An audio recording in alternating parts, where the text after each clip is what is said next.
Hi, my name is Kristen Cross, and I'm going to be doing a speech by Courtney Love. Today, I want to talk about piracy and music.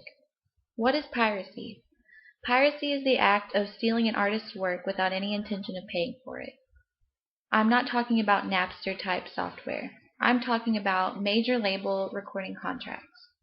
I want to start with a story about rock bands and record companies, and do some recording contract math. This story is about a bidding war band that gets a huge deal with a 20% royalty rate and $1 million advance. No bidding war band ever got a 20% royalty, but whatever. This is my funny math based on some reality, and I just want to qualify it by saying I'm positive it's better math than what Edgar Bronfman Jr., the president and CEO of Seagram, which owns Polygram, would provide. What happens to that $1 million? They spend $500,000 to record their album. That leaves the band with $500,000. They pay $100,000 to their manager for 20% commission. They pay $25,000 to their lawyer and business managers.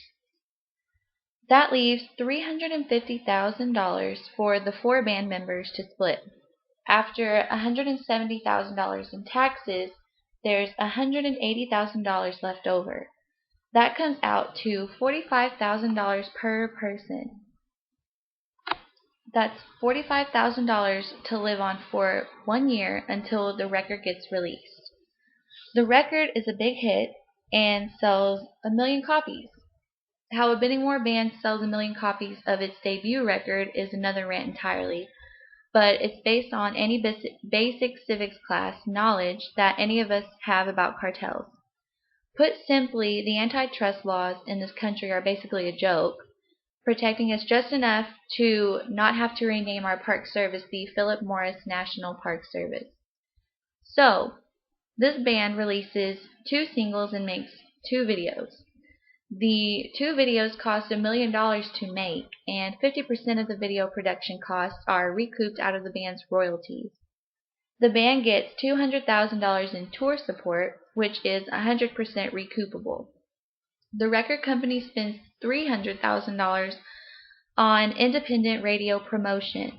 You have to pay independent radio promotion to get your song on the radio. Independent promotion is a system where the record companies use middlemen so they can pretend not to know that the radio stations, the unified broadcast system, are getting paid to play the records.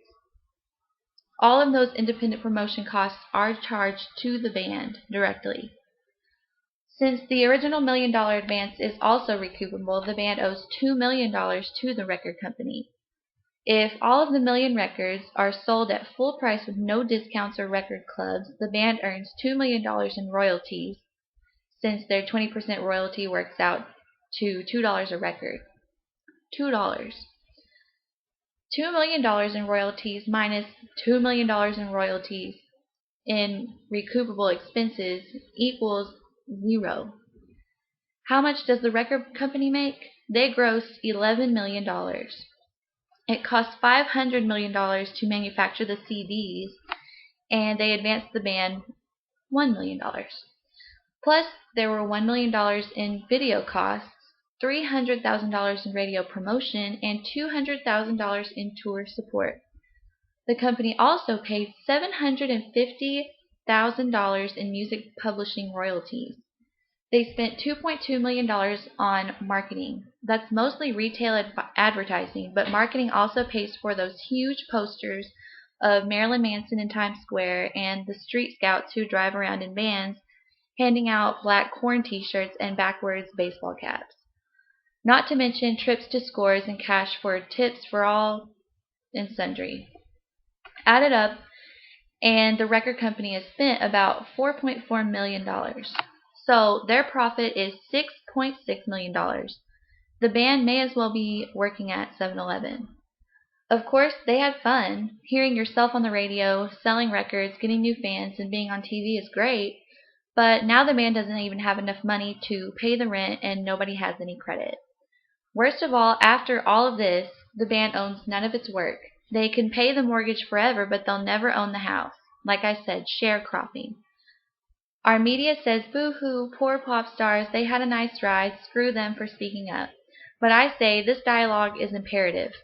And cynical media people, who are more fascinated with celebrity than most celebrities are, need to reacquaint themselves with their value systems. When you look at the legal line on a CD, it says copyright 1976, Atlantic Records, or copyright 1996, RCA Records. When you look at a book, though, it'll say something like copyright 1999 Susan Faludi or David Foster Wallace. Authors own their books, and they license them to publishers. When the contract runs out, writers get their books back. But record companies own our copyrights forever. The system's set up so almost nobody gets paid.